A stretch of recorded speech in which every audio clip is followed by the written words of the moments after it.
Dear students, नमस्कार।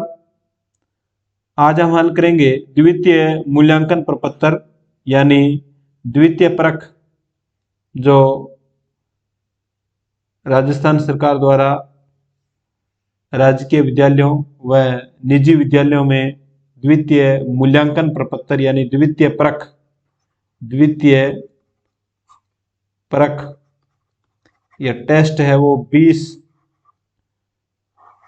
जिसमें question है और 20 ही पूर्णांक है। ये जो मूल्यांकन प्रपत्र है ये कक्षा 12 इतिहास हिस्ट्री का द्वितीय मूल्यांकन प्रपत्र है। देखो, इसमें परीक्षार्थियों के लिए सामान्य निर्देश सभी प्रश्न करने अनिवार्य है। प्रत्येक प्रश्न एक अंक का है। विद्यार्थी सभी प्रश्नों का हल प्रश्न पत्र में ही करके हल प्रश्न पत्र निर्धारित तिथि तक कक्षा अध्यापक को उपलब्ध करवाएंगे। विद्यार्थी का नाम, विद्यालय का नाम,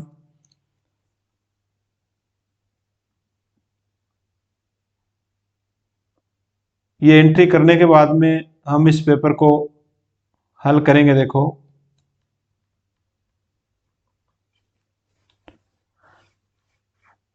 सही विकल्प का चयन कर कोष्ठक में लिखिए। आरंभिक भारत का सबसे प्रसिद्ध विधि ग्रंथ कौन सा है? आरंभिक भारत का सबसे प्रसिद्ध विधि ग्रंथ कौन सा है?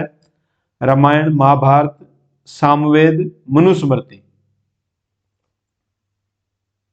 इसका सही उत्तर डी मनुस्मृति होगा, जिसमें आचार संहिता यानी विधि या कानून संबंधी जो नियम है वो मनुस्मृति में बताए गए हैं। नेक्स्ट क्वेश्चन देखिए, बौद्ध एवं जैन धर्म के आरंभिक ग्रंथों में कितने महाजनपदों का उल्लेख मिलता है?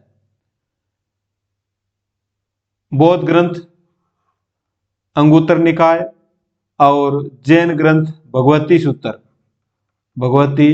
सूत्र, इन दोनों ही ग्रंथों में कितने महाजनपदों का उल्लेख हमें मिलता है?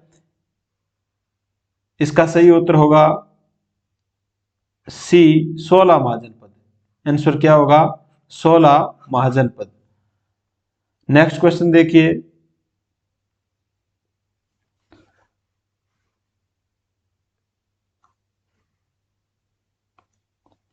प्रयाग प्रशस्ति की रचना किसने की थी?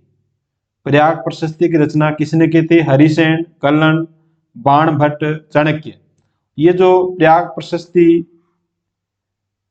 स्तंभ है, इस पर अशोक व सम्राट समुद्रगुप्त दोनों के लेख लिखे हुए हैं। अशोक व समुद्रगुप्त दोनों के लेख लिखे हुए हैं। तो इसका जो लेखक है प्रयाग प्रशस्ति का वह कौन है? हरिसेन, कल्हण, बाणभट्ट, चाणक्य। इसका सही उत्तर ए हरिसेन। आरंभिक भारतीय इतिहास में 6ठी शताब्दी ईसा पूर्व को किसके प्रयोग के साथ जोड़ा गया? 6ठी शताब्दी ईसा पूर्व में किसका प्रयोग होने लगा? सोने का, चांदी का, लोहे का, तांबे का। इसका सही उत्तर सी लोहे का प्रयोग।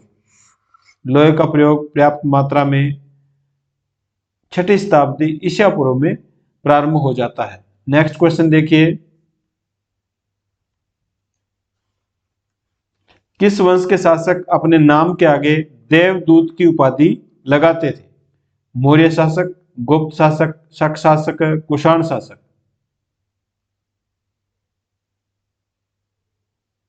अपने नाम के आगे देवदूत की उपाधि लगाते थे या देवदूत की उपाधि लगाने वाले शासक कौन थे?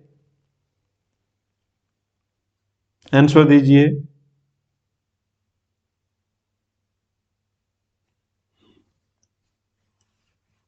इसका सही उत्तर होगा डी कुषाण शासक। कुषाण शासक है वो अपने नाम के आगे देवदूत की उपाधि लगाते थे। नेक्स्ट क्वेश्चन देखिए, छठा क्वेश्चन,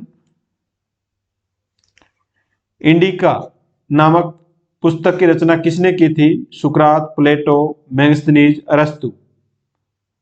इंडिका नामक ग्रंथ या पुस्तिका की रचना किसके द्वारा की गई? इसका सही उत्तर से मेगस्थनीज के द्वारा। नेक्स्ट क्वेश्चन देखिए,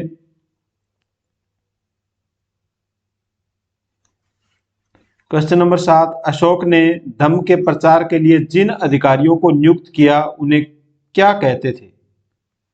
धर्म महापति, धर्म उपदेशक, धम्म महामस्त, धम्म गुरु।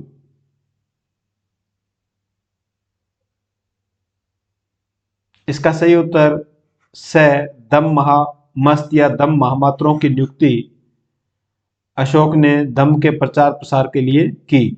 सुदर्शन झील का जीर्णोद्धार किस राजा ने करवाया था? हर्ष, कनिष्क, समुद्रगुप्त, रुद्रदमन।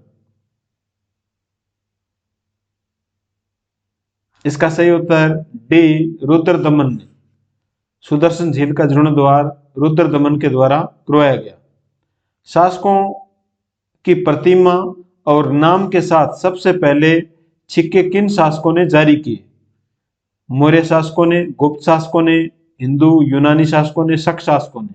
सबसे पहले सिक्के है वो किन शासकों के द्वारा जारी किए गए, जिसमें शासकों की प्रतिमा और नाम भी था?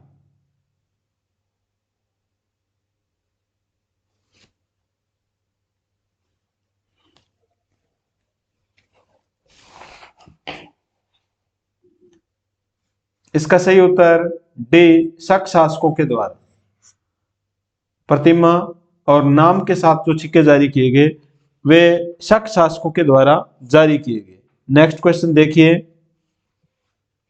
नेक्स्ट क्वेश्चन है कनिष्क का राज्यारोहण कब हुआ? 76 ईसा पूर्व में, 76 ईस्वी में, 78 ईसा पूर्व में, 78 ईस्वी में। कनिष्क का राज्यारोहण कब हुआ? इसका सही उत्तर डी, 78 ईस्वी में, और इसमें शक संवत की स्थापना की गई। शक संवत की स्थापना है वो 78 ईस्वी में की गई। नेक्स्ट क्वेश्चन देखिए, महाभारत का उपदेशात्मक अंश कौन सा है? बृहदनायक, भगवत गीता, छंदोग्य, मनुस्मृति। जिसमें उपदेश दिया गया है, बिल्कुल आसान क्वेश्चन है, उपदेश दिया गया है। इसका सही उत्तर बी, भगवत गीता। भगवत गीता में उपदेश दिया गया है। महाभारत के समालोचनात्मक संस्करण का कार्य किसके नेतृत्व में किया गया? महाभारत के समालोचनात्मक संस्करण का कार्य किसके नेतृत्व में किया गया? महाश्वेता देवी, आर.एस. कौल, वी.एस. सुधांकर, वी.एम. मल्होत्रा। इसका सही उत्तर सी, वी.एस.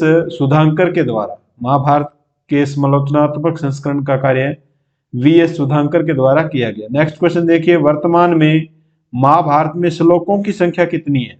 100 से अधिक, 1000 से अधिक, 10,000 से अधिक, 1,00,000 से अधिक।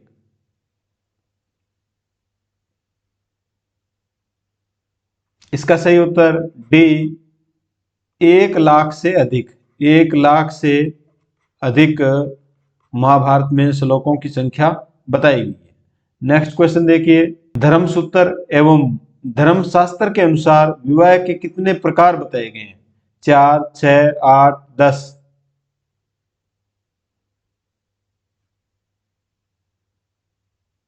इसका सही उत्तर सी, 8 प्रकार बताए गए हैं, जिसमें प्रथम जो 4 विवाह है वह आदर्श विवाह की श्रेणी में आते हैं, और अंतिम जो 4 विवाह है वह निम्न श्रेणी के माने जाते हैं।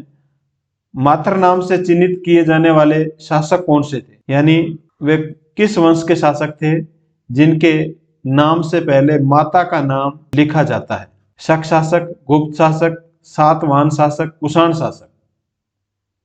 इसका सही उत्तर सी, सातवाहन शासक। नेक्स्ट क्वेश्चन देखिए, पितृवंशिकता में पिता का महत्वपूर्ण कर्तव्य माना गया है पुत्र का विवाह करना, पुत्र को शिक्षा दिलाना, कन्यादान, कन्या को शिक्षा दिलाना। पितृवंश को बढ़ाने के लिए पिता का महत्वपूर्ण कर्तव्य माना गया है इसका सही उत्तर ए पुत्र का विवाह करना, क्योंकि पुत्र का विवाह करने से पितृवंश का महत्व है वो बढ़ता है। पुराणों का संकलन कब हुआ? लगभग 100 ईस्वी में, लगभग 200 ईस्वी में, लगभग 3100 ईस्वी में, लगभग 400 ईस्वी में।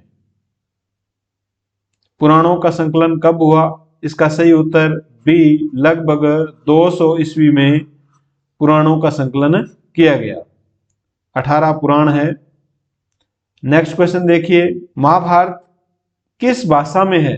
हिंदी, पाली, प्राकृत, संस्कृत। महाभारत किस भाषा में लिखा गया ग्रंथ है? इसका सही उत्तर डी संस्कृत भाषा में। महाभारत के आख्यान शीर्षक में क्या है? कहानियों का संग्रह, शिक्षाओं का संग्रह, गीतों का संग्रह, सामाजिक आचार विचारों का संग्रह। आंसर दीजिए। इसका सही उत्तर डी सामाजिक आचार विचारों का संग्रह महाभारत में आख्यान शीर्षक है। लघु कथा कुंती और निषादी, कुंती और निषादी की लेखिका कौन है? महादेवी वर्मा, महाश्वेता वर्मा, प्रभावती वर्मा, महामाया। आंसर दीजिए। इसका right answer B Mahashweta Verma Kunti और निषादी की लेखिका है।